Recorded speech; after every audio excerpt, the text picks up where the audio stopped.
पाहिजे ते कुठल्या पद्धतीनं वागतायत त्या प्रश्न पाहिजे कोण आंदोलन आपण निषेधात्मक या ठिकाणी करत आहोत त्याच्यापेक्षा आपण सुद्धा बोलत नाही आणि सांगतो आमच्या हक्काचा निधी आमच्या हक्काचा आमच्या हक्काचा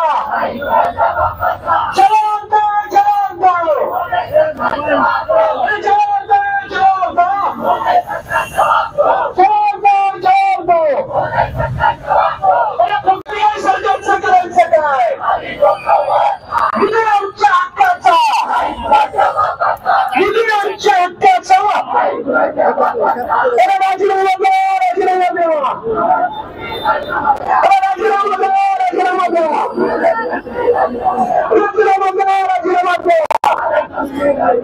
निधी आमच्या हक्काचा निधी आमच्या हक्काचा यानंतर आमदार अशोक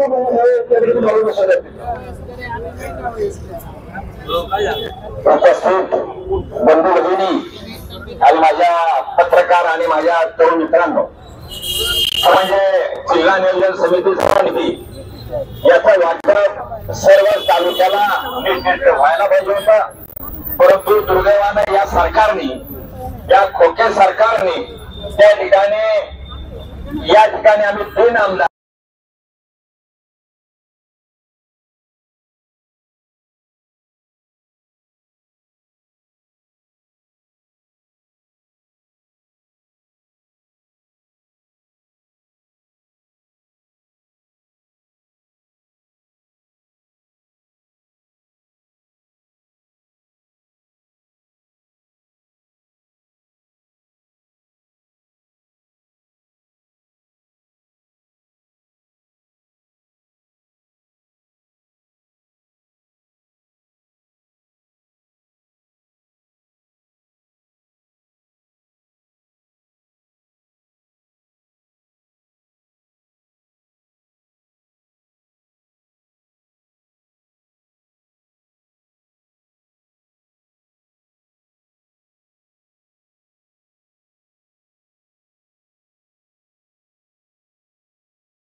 गृहमंत्री आहेत. गृहमंत्र्याच्या हातात बंदूक असणं आणि त्याची पोस्टरबाजी करणं हे माझ्यासारख्या एका महिलेला धक्कादायक आहे. कारण ज्या मुलं ते बॅनर बघतील त्यांच्यावर काय संस्कार होतील की या राज्याचाच गृहमंत्री बंदूक घेऊन फिरतोय. बस मिर्झापूर टीव्ही सिरियल मध्ये या गोष्टी चालतात. हे वास्तव आहे.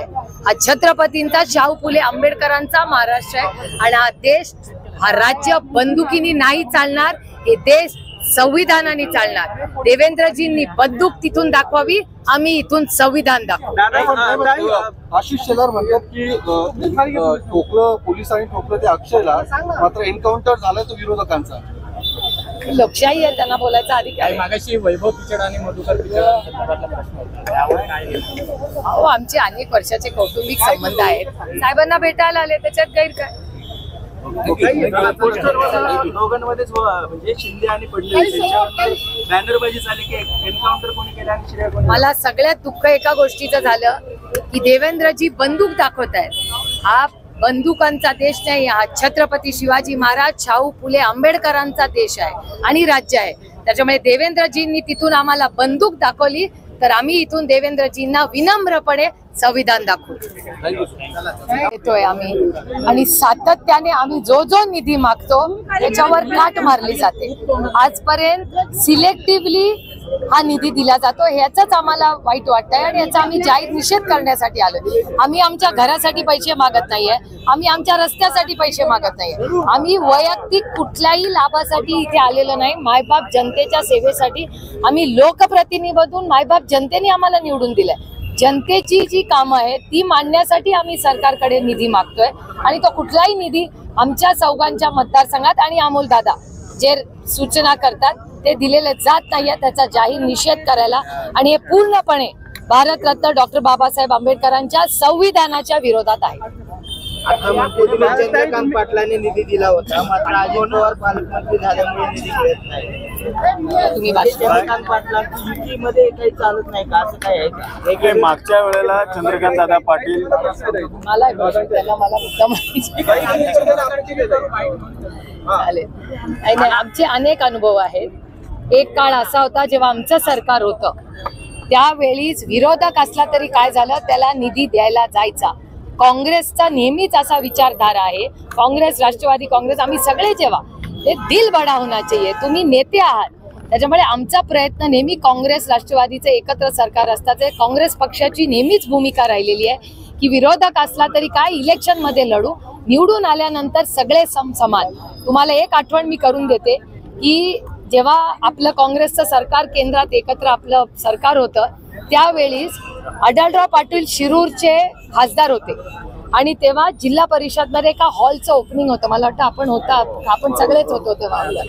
त्या काळामध्ये आढळराव पाटीलांनी आदरणीय पवार साहेबांना फोन करून सांगितलं की जिल्हा परिषदचा कार्यक्रम आहे, तुमची सत्ता आहे तिकडे काँग्रेस राष्ट्रवादी काँग्रेस पक्षाची, माझं नाव त्याच्यात नाहीये, हे मला खूप वाईट वाटलंय, हे योग्य नाही. पवार साहेबांनी स्थानिक संभाजी होळकर तेव्हा बांधकाम इंचार्ज होते जिल्हा परिषदला, साहेबांनी त्यांना फोन केला. ते म्हणले हो, हे आमच्याकडून राहून गेले. साहेब म्हणले मी या कार्यक्रमाला येणार नाही. आढळराव पाटील हे शिरूरचे खासदार आहेत, ते कुठल्या पक्षाचे असले तरी शिरूरचे लोकप्रतिनिधी आहेत, आम्ही तसं करणार नाही. साहेब त्या कार्यक्रमाला गेले नाहीत आणि निधी वाटपातही त्या काळातल्या पालकमंत्र्यांनी जेवढं काँग्रेस राष्ट्रवादीला दिलं तेवढीच मदत भारतीय जनता पक्षालाही केलेली आहे. पण ती काँग्रेस आणि राष्ट्रवादी काँग्रेस पक्षाचे संस्कार आहेत. हे दुर्दैव आहे की आता हे जे नवीन आम्ही प्रकार बघतोय हा पहिल्यांदाच आम्ही अनुभवतो.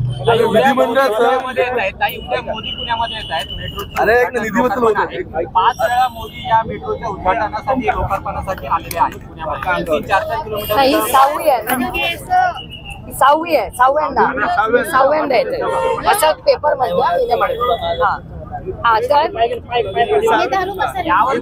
नाही, मला असं वाटतं माननीय आदरणीय प्रधानमंत्री, मी खूप विनम्रपणे हे म्हणते की कदाचित आदरणीय प्रधानमंत्र्यांच्या ऑफिसला माहिती नसावी, कारण का देशाच्या प्रधानमंत्र्यांचं काम हे खूप मोठं असतं, खूप व्यापक असतं, त्याच्यामुळे कदाचित त्यांच्या ऑफिसला सांगण्यात आलं नसावं की ह्याच मेट्रोसाठी आपण 6व्यांदा त्याच कार्यक्रमासाठी जातोय. दर 2-3 किलोमीटर नंतर प्रधानमंत्र्यांना बोलवले जाते. कदाचित त्यांच्या ऑफिसला सांगितलं गेलं नसावं, कारण का माझा विश्वास आहे की माननीय आदरणीय प्रधानमंत्र्यांना खूप कामाचा व्याप असतो आणि या देशात खूप मोठी आव्हानं आहेत, त्याच्यामुळे एकाच मेट्रो लाईनचं 6व्यांदा होतंय हे कदाचित त्यांना माहिती नसावं असं याची बद्दल म्हणजे अशोक बापू असतील तर त्यांना निधी मिळते तुमचं म्हणणं आहे का काँग्रेसचे दोन्ही आमदारांना निधी मिळते? मी पण मला पण इंटरेस्टिंग गोष्ट अशी आहे की असं असताना सुद्धा जयंत पाटलांना मात्र पुरवणी मागण्या मान्य होतात, त्यांना निधी येतो डीपीडीसीचा, किंवा काँग्रेसमध्ये विजय वडेट्टीवार असतील, बाळासाहेब थोरात असतील, यांना मात्र निधीचा फ्लो सुरू आहे. मला नाही वाटत जयंत पाटलांना मिळतो का नाही मला माहिती नाही. आम्ही आमच्या मतदारसंघासाठी आज लढतो, कारण का ज्या लोकांनी एका विश्वासाच्या नात्याने आम्हाला मतदान केलं, आम्हाला संधी दिली, त्यांचा हक्क आहे, त्यांचा अधिकार आहे. हे कोणाच्या खिशातले पैसे मागत नाहीये. तुम्ही सगळे टॅक्स भरता, त्या टॅक्स मधून विकास होतो, त्या टॅक्सच्या पैशातून विकास होतो, तोच निधी विकासासाठी जातोय आणि तो त्या भागातल्या संपूर्ण जिल्ह्याचा अधिकार आहे. त्याच्यावर ही कुणाची स्वतःची मालमत्ता नाही हो. भूखंड आहे तो 5 कोटी रुपयांना राज्य सरकारने अवघ्या माफक दरामध्ये दिलेला आहे. वित्त आणि महसूल विभागाचा विरोध असतानाही हा भूखंड चंद्रशेखर बावनकुळे यांना दिलेला आहे. अशा अनेक घटना झालेल्या आहेत. वर्तमानपत्रात 15 दिवसापूर्वी अनेक भूखंड असे आले होते. मुंबईलाही एक भूखंड देण्यात आलेला आहे, ज्याला फायनान्स मिनिस्ट्री, वित्त मंत्रालयाने सातत्याने त्याला विरोध केलेला आहे, पण तरी कॅबिनेट ते ओव्हर रूल करतं आणि याचा वाटप करतं, असं एकूण तुमच्या वर्तमानपत्रातल्या माहितीतून मला दिसतंय. तुमच्या पक्षाची यात्रा जी आहे ती आज नगरमध्ये, मात्र ती यात्रा कर्जत जामखेडमध्ये जाणार नाहीये. जयंत पाटील आणि अमोल कोल्हे हे जे मतदारसंघ शिवसेनेकडे आहेत तिथं जात आहेत, मात्र कर्जतमध्ये जात नाही. याचं कारण नेमकं काय? असं काही नाहीये. 2 फेजेस, नगर जिल्हा अतिशय मोठा आहे. 2 फेजेस मध्ये नगरमध्ये शिवस्वराज्य यात्रा जाणार आहे. कर्जत जामखेडचा सेकंड फेज मध्ये आहे आणि पुढच्या आठवड्यात आदरणीय पवार साहेब स्वतःच तिथे जाणार आहेत. त्याच्यामुळे प्रत्येक कार्यक्रम हा गॅपनी घेतला जातोय, कारण का सगळेच नेते एका वेळेस एकेकाच मतदारसंघात गेले तर आम्ही 1 लेअर 2 लेअर आणि 3 लेअर पद्धतीने प्रकार की आदरणीय पवार साहेबांचा दौरा, शिव स्वराज्य यात्रा, माझ्यासारखे बाकीचे सगळे आमचे कार्यकर्ते आणि आम्ही सहकारी कार्यकर्ते पदाधिकारी 3 लेवलला आमचा सगळा प्रचार चालू आहे. मधुकर पिचर, वैभव पिचर यांनी आज पवार साहेबांची भेट घेतलेली आहे. तुम्ही आताच म्हणाले की पवार साहेबांची सुद्धा सभा नगरमध्ये होणार आहे. तर पुन्हा एकदा घर वापसी पाटील हो ते जाऊया ना, हे घेऊन टाका. हे आधी डीपीटीसीचा घ्या ना, त्याच्यानंतर डीपीटीसीचे आमचे सगळे घ्या, मग नंतर मी वेगळं बोलतो. अजितदादांच्या उमेदवाराचा पराभव खरं तर बारामती लोकसभा मतदारसंघात झाला आणि अशोक पवारांच्या मतदारसंघात देखील महायुतीचा खासदार हरलेला आहे. याचा वचपा काढण्यासाठी पालकमंत्र्यांकडून असं केलं जात आहे का? मतदान लोकांनी या अगोदर अशा पद्धतीचं कधीच निधी वाटपामध्ये डावलण्याचा प्रकार आजपर्यंत जिल्ह्यात कधी झालेला नाही. माझ्या तरी अनुभवात नाही. मी आता 15 वर्ष लोकप्रतिनिधी म्हणून काम करतो. स्वतःच तिथे जाणार आहेत. त्याच्यामुळे प्रत्येक कार्यक्रम हा गॅपनी घेतला जातोय, कारण का सगळेच नेते एका वेळेस एकेकाच मतदारसंघात गेले तर आम्ही 1 लेअर 2 लेअर आणि 3 लेअर पद्धतीने प्रकार की आदरणीय पवार साहेबांचा दौरा, शिव स्वराज्य यात्रा, माझ्यासारखे बाकीचे सगळे आमचे कार्यकर्ते आणि आम्ही सहकारी कार्यकर्ते पदाधिकारी 3 लेवलला आमचा सगळा प्रचार चालू आहे. मधुकर पिचर, वैभव पिचर यांनी आज पवार साहेबांची भेट घेतलेली आहे. तुम्ही आताच म्हणाले की पवार साहेबांची सुद्धा सभा नगरमध्ये होणार आहे. तर पुन्हा एकदा घर वापसी पाटील हो ते जाऊया ना, हे घेऊन टाका. हे आधी डीपीटीसीचा घ्या ना, त्याच्यानंतर डीपीटीसीचे आमचे सगळे घ्या, मग नंतर मी वेगळं बोलतो. अजितदादांच्या उमेदवाराचा पराभव खरं तर बारामती लोकसभा मतदारसंघात झाला आणि अशोक पवारांच्या मतदारसंघात देखील महायुतीचा खासदार हरलेला आहे. याचा वचपा काढण्यासाठी पालकमंत्र्यांकडून असं केलं जात आहे का? मतदान लोकांनी या अगोदर अशा पद्धतीचं कधीच निधी वाटपामध्ये डावलण्याचा प्रकार आजपर्यंत जिल्ह्यात कधी झालेला नाही. माझ्या तरी अनुभवात नाही. मी आता 15 वर्ष लोकप्रतिनिधी म्हणून काम करतोय. ज्या ज्या वेळेला सरकार स्वपक्षाचं आमचं असेल किंवा विरोधी पक्षाचं असेल, जरी विरोधी पक्षाचं होतं त्यावेळेला चंद्रकांत दादा पाटील पालकमंत्री होते. त्यांनी सुद्धा आम्हाला याद्या त्या ठिकाणी आम्ही त्यांना दिल्या, विकास कामाच्या बद्दल सूचना मांडल्या. त्याने निपक्षपातीपणे त्याला मंजुरी केली. आज शंकेला वाव असा आहे की आज लोकसभेची निवडणूक झाल्यानंतरच आज हा निधी डावला जातो. यामुळे आमची शंका आहे की आज लोकसभेची निवडणूक झाली, त्याच्यात त्यांना अपेक्षित यश मिळालं नाही या मतदारसंघांमध्ये, म्हणून त्यांनी कदाचित हा निधी वगळलेला असा आमचा संशय. त्यांच्याशी बोलणार का तुम्ही?